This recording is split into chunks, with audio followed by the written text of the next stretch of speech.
back to another episode of Tea Time with Key. I'm your host, Kiara Overton, otherwise known as Key. If you're new here, make sure you press the subscribe button so you can stay tuned to more content just like this. And if you're a returning subscriber, thank you so much for continuing to support Tea Time with Key and watching this channel, because these videos would be nothing without your support. So thank you so much again. And today we're going to dig deep and we're going to talk about some very important topics. Mental health is the topic for today. I have someone very special on the show today. She has two organizations, Krowned Korner and Boys2Kings, and her name is Kariatu. So you can introduce yourself. Hi, my name is Kariatu Jolloh. I'm a multimedia journalism and psychology student at North Carolina A&T, and I have two babies. My brand, Krowned Korner, is geared towards mental and emotional health, just really having those conversations that I feel like are needed in our community. And Boys2Kings is a mentoring program for all males, so I'm currently working on grooming my mentors so that they're ready for whatever their mentees have. Okay, and how did those organizations get started? Well, Krowned Korner, I started in 2018, and I was going through one of those phases in life where I needed to just release a lot of things, and then God started to open my eyes to what I guess my purpose or calling is, and blogging kind of just was like, Right. I was always a writer. Writing was always my escape, so I was like, okay, why not just do a blog? So I started off that's all I wanted to do. Made my website, I had different segments, and that was it until I kind of stopped writing as much for leisure because I had to write so much for school. Right. So now it's become me speaking at events, me doing things like this. So whatever happens or however it flows, that's kind of how I flow with that. And then with Boys2Kings, it was like a week in the beginning of this year, because I had been sitting on the idea for a while. And 5 of my male friends came to me within 1 week with major issues that they wanted to talk about. So I'm like, okay, that's special for guys to come and feel like I'm a safe space for them to debrief. I got to do something for them. So I know how mentoring has affected my life, and I wanted to give them all the opportunity as well. So That's really good. So where are you from originally? Oh, PG County, Maryland. Okay. My family is originally from Sierra Leone, West Africa. So did the organizations get started back when you were at home, when they brought it to school with you? Yes. I'm sorry. No, you're good. Go ahead. They kind of brought themselves to school. My head, I was still thinking so small that I was just catering to my audience back at home. Even my social media, I didn't have a lot of followers from here. And then I had an event with Kiera Nelson with Natural Boss Branding, and she put me on my first platform here to speak. And then so many people were like, oh my gosh, I want to follow you, what do you do? And I'm like, oh, that wait. was me. I was like, I heard her speak, and I was like, ooh, I like her. She's really good at speaking. So they kind of followed me. And then half of my mentors are from home, but here. So it works. So how did you, look at me forgetting what I wanted to ask you. So how are you juggling with doing those organizations, both of them, because you have two, and being a full-time student? And she's really involved on campus too, so how are you doing all this? I try to just plan, but not, consistency isn't really my forte. That'd be the hard part, man. That's the hardest thing. So for me, it's the people seeing what I'm doing and appreciating what I'm doing is really what keeps me going, because there's some days where I just want to be the world can just forget about me for a day. Let me just have a day with me. Then I understand that I'm doing something bigger than myself. So I think having that constant reminders, having little affirmations around, little notifications that come to my phone, hey, keep pushing, hey, get that done, utilizing my calendars, those types of things. And then just being able to cross off things that I accomplished, it makes me want more. And I'm like, okay, I did this, now let me do this. Or if I'm done with my list, what is there that I can do to knock off tomorrow's list? Right. So I think really just holding myself accountable, but also having a community of people that subconsciously hold me accountable as well is how I juggle it. Right, it'd be a lot. Yeah, it'd be a lot. Yeah, you doing it though. And then, so what is it like being a woman leading a men's organization like that? How do you feel? What are the comments you get from that? Well, when I first started, I was trying to get a lot of the males that had been in my life for a long time, aside from family, because I feel like family will support you anyway, to kind of get their opinions on it. And I remember I went to somebody that I had looked up to for years, and he was like, "You're starting a mentoring program for guys?" Oh. And I'm like, right. Now I'm really going to start it, and I'm really going to do the doggone thing. Right. So after I got that, it was kind of the doubts of what kept me pushing, and then the mentors in my program, it is very difficult because guys think totally different than I do. Right. And sometimes they think that I'm being mean, but I'm like, I personify a lot of things in my life. So me calling my brands my babies is another thing that keeps me pushing. So I consider them my baby daddies. Right. So I'm like, you want to be a deadbeat because I'm not handling that. Right. To get to the curb. So I think kind of just like having something that makes it fun and makes it light is what keeps me going because it is difficult, and I don't ever want to be like a dictator or like telling them you have to do this, but I also don't want to give them too much like leeway so they don't walk over you. Yeah. So it is difficult. There are a lot of people like, oh my gosh, this is so good. Then there's some people like, how is she doing this? Is it really her? Is it really them? And I put them boys to work. So look, that's what you gotta do. I'm just learning as like I go with it because at first I put a lot of the pressure on myself. Then I realized they're capable. Right. So now I have them in like different committees and they're holding each other accountable. So it's working itself out. So how did you become an advocate? Because when I heard you speak, you spoke about that, and so I guess somebody asked you like, how could they become an advocate too? How do you go about that? I think finding something that really resonates with you is something that you're gonna fall through with. Like I mentioned that consistency isn't really like my forte, but the fact that these are things that I've been through or I've seen, it makes me want to go harder. Right. So like me myself, I battled with depression and PTSD for on and off, give or take like 2 years. So those things, the things that I saw within myself, within those around me, those are the things that really got me started. I'm like, okay, this is something that I can relate to. Because it's like when you are on the outside of things, it's hard to try to, make it make sense. So being as though I went through these things and I saw my friends go through certain things, we're all able to say, hey, like, I'm not alone, like this is good. That's what helped me become an advocate for mental health. And with guys, I've always been the one to like try to figure them out. Like from my brother and my father, they really are just like so strong-minded individuals, but still so like reserved. And I'm like the one that poke, Trying to figure them out. But why? Right. Why do you that is me. That's how I do people. So that's kind of where like my thing came in with Boys2Kings. You know, like those girls that all the guys just like, oh yeah, she's one of the guys. That's how I was. So I always wanted to do something for them. So I feel like they need more platforms out here. So I just say, I'm sorry. But to answer your initial question, I remember telling the girl like, just do it. I think it's just like whatever's sitting on your heart is there for a reason. So Right. And would you describe yourself as that strong friend like that everybody comes to? And then do you feel like, because this is me like how I feel sometimes, like that friend that everybody comes to with all of their problems and you're just like, shit, I got problems too. Like that's how I feel. Like how do you juggle that, like dealing with that? It's something that I struggled with for a long time because being that strong friend, you feel like you can't go to anybody else with your problems because they're not going to come to you anymore. And you want to be that person for them. But I noticed that like sometimes people like we just need someone to listen. It's like if we don't give them that opportunity to know that we're not okay, then we're doing not only ourselves a disservice but them as well. Because then it's like it's making them feel like they're not valuable enough, or they're not good enough, or they don't have anything good to say in order to help you. So I think it's a trial and error thing. Because sometimes it's like I could have said that. But I think just like the more we talk and the more we realize that we are human too, and we can still be that strong person, maybe seeking like a therapist or a counselor, that someone that you don't know from anywhere, that might be like the right route to take.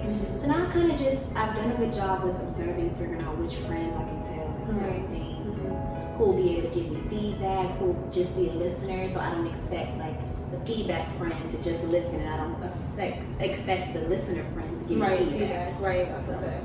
So let's dig into some hot topics and because I want to keep things positive still, and that's why I brought you in, because you're a mental health advocate, and I wanted to talk about what's currently going on with Summer Walker, for example, and her having social anxiety, and people just having so much negative stuff to say. And I'm gonna get into what I want to go with, how I want this to lead into things, but how do you feel about that right now? I just think that it's just ignorance. We can't say we're advocates for mental health. Everyone should be able to say, their mental health status and be comfortable enough with it. But when someone does that and it doesn't look how we expected it to look, now she's faking. How does she have social anxiety? She's posting videos on Instagram. Those two don't even correlate. I'll be like, how do I correlate this? So it just goes to show that the stigma can't be broken if we're not educating ourselves and understanding that things show up differently in different people. So I just think all of it is just a bunch of ignorance. I can't stand it. I'm just glad that she's like still seems strong enough to be able to get over it. Like how I feel about it is like it's really just one of those things in the Black community where people just don't understand. But what I hate about it the most is that I think people have idolized celebrities so much they haven't allowed them to actually be a person too. So like I feel like she's one of the first celebrities to come out and be normal, and people don't know how to react to that. But it also shows like what goes on at home, and I hate to always be that person to judge like how people's home life is, but for you to talk like that down on mental health, that's a stemming issue that has just stemmed from the Black community, I feel like, because mostly Black people, I feel like, coming at her like that. And I think it's just an issue that's been since, you know, we were younger. Like we don't take mental health as serious. It would be like, oh, just go suck it up, or go pray about it, right? Go pray about it, go lay down, take a nap, cry it out, you'll be straight. Like, and it's like people are dealing with deeper rooted issues, and what can we do to help? Like, because I feel like with it being such a thing that's been going on for so long, how do we help? Because I feel like we have to start with our parents first. They have to understand it. How can we help them understand it, and how can we help our friends, maybe people that we're dealing with currently, understand that type of thing? I think in order to counteract the ignorance is education. Right. Like, I love how everyone's posting those motivational quotes and stuff every day, but how about we throw in a statistic? How about we throw in some actual research, like finding out the things for ourselves, because everyone isn't going to just go up and search what is social anxiety, right. Understand like the different characteristics that come with the illnesses. But I think with us, people that have the platform, the people that just have conversations, it's like, hey, like, have you ever been interested in wondering why you might feel like X, Y, and Z? There might be, you know, like a mental illness for that, or mental disorder for that. Let's look up, like, you know, the different symptoms. And I think the more that we educate one another, the more that we eliminate like all of the ignorance, all of like the bashing. Right. So I think when you said something about your parents, it starts with a conversation. It's like, it is going to be uncomfortable and it is going to be hard, but it's something that needs to be done. Not even just for them, but for ourselves, so that we don't subconsciously like trickle that down into the next generation, where it just continues. So I think if we really want to be like breaking these generational curses, we have to face the generational curses. Like everyone's always saying, you know, like, I'm the one that's meant here to break the generational curses. But you're doing that on your social media. You're doing that to your friends that didn't build your generational curses. Go down the line and have those conversations. Hey, like, how was it like when you grew up? Like for me, being from Sierra Leone, West Africa, my parents had a whole different upbringing. So I had to start breaking down those barriers early on, just because I was always like that talker and that hope. So I always be like, well, how was it growing up for you? And then the more I learn, I'm like, everything is connected. From how many siblings you have, the gender of the siblings you have, if you have both parents, if you have a step parent, all of that like ties into why people develop these things. So I think education is what's going to help with. So talk a little about, because now that you're bringing up education, talk a little about what you went over at that program about talking about how we can educate, create, like give us, Okay, so I think, again, education is the first step. I feel like when you know better, then you'll start doing better. And then once you educate yourself on whatever topic it is that's on your heart, whatever generational curse issue that you feel like you need to help break, then you start to create like a bridge. So building that bridge that'll help align what the problem is, how it resonates with you or someone that you know. That way it becomes personable and it's something that you're passionate about. And then once you do that, you can actually go out and advocate. So whether it's starting with just organizations that already exist, there's so many organizations for literally everything. If you want to find something to be passionate about and actually go out there and work for, it's an organization out there. Whether it's studying their plan or their mission, how they started, creating your own, whether it's just being deeply rooted into these other ones that are already made up. I think that's really how we'll actually make change in our community. It's like having these conversations, they're amazing because we're putting that on the platform. But if me and you would just kick in with friends over dinner and we having these conversations, we both know these things. We need to go out and talk to people that might not know these things and educate them and help them understand that it's okay to talk about it. And we all go through it. No amount of money is gonna like clear your head or make your mental illnesses go away.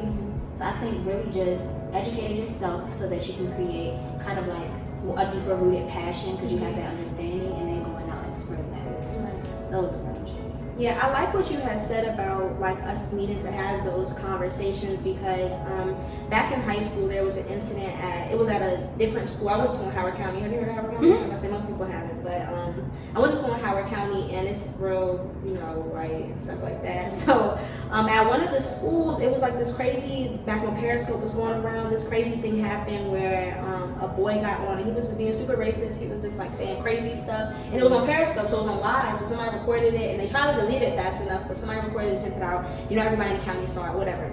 So at their school, like, protests started happening in our county because of that, like students like standing up for that. We school, we gonna keep going on this camera.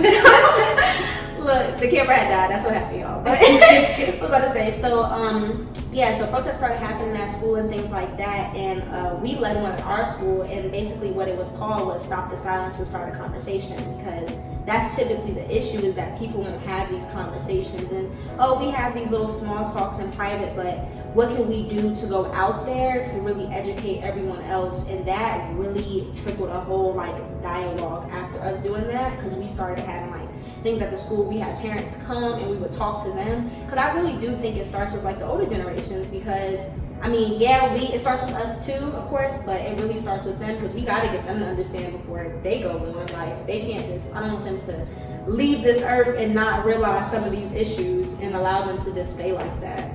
So I feel like that's something that we definitely need to do. And then how I feel about generational curses, I always say like generational curses, it was a quote I heard, generational curses only exist if we allow them to. Yeah. And I really believe that, because I feel like, yeah, you can be aware of something. I'm aware that I'm a first generation college student, but I didn't allow that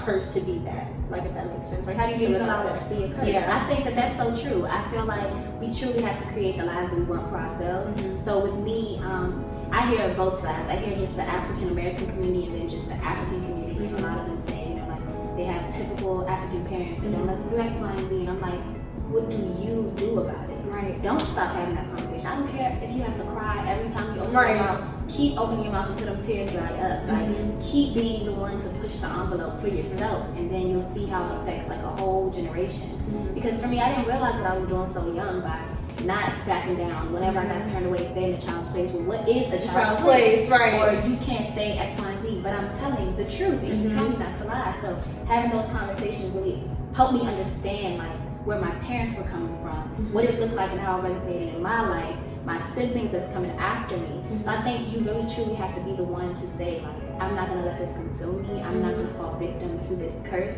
I'm gonna be the one to try and reverse it. And I think that's definitely true. I feel like a lot of people are using it as like a comfort spot, right? Like a cushion, like, yeah. Oh, well, I ain't. It's a generational curse, like, nah. I can't do nothing about it. It's not my fault. The reason why it's still there is your fault. Like, right. Generational. Are you going to be the generation that saying no more? So where do you see yourself in like the next 5 years? Where do you see yourself in your organization? Because I mean, I see bright things for you. What you see? What you see?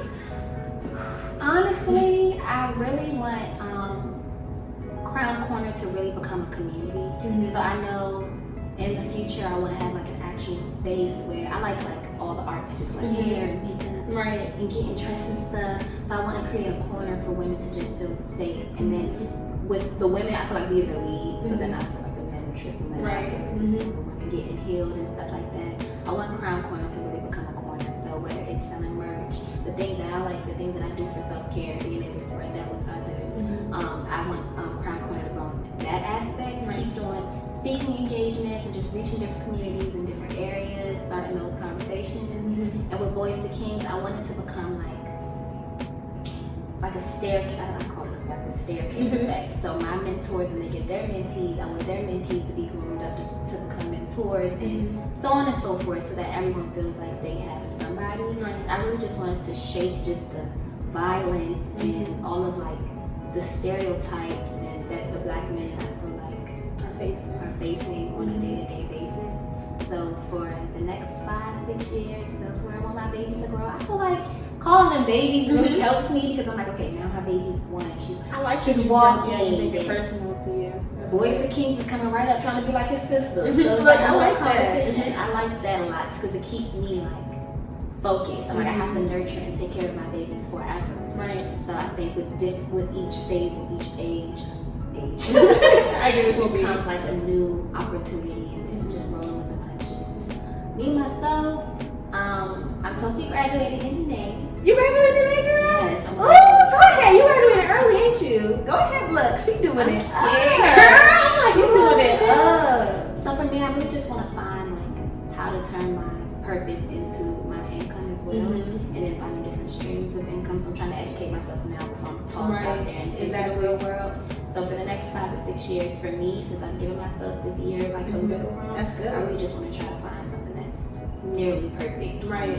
And it's something out there. It definitely is something out there. If it ain't something out there we want to do, we gonna make it. We gonna make it. That's it. We gonna make something out. Yes. Well, I appreciate having you on the show today. Thank you for having this conversation with me because I think it's important, and those that will see this video, hopefully you guys really start standing up for mental health and become an advocate, like she said. Educate yourself, create something. You know, there's always something out there that you can make for yourself if you feel like it's not already out there. So thank you guys for watching another episode of Tea Time with Key. I will see you guys in the next one. Bye. Thanks for having me, y'all. Thank you.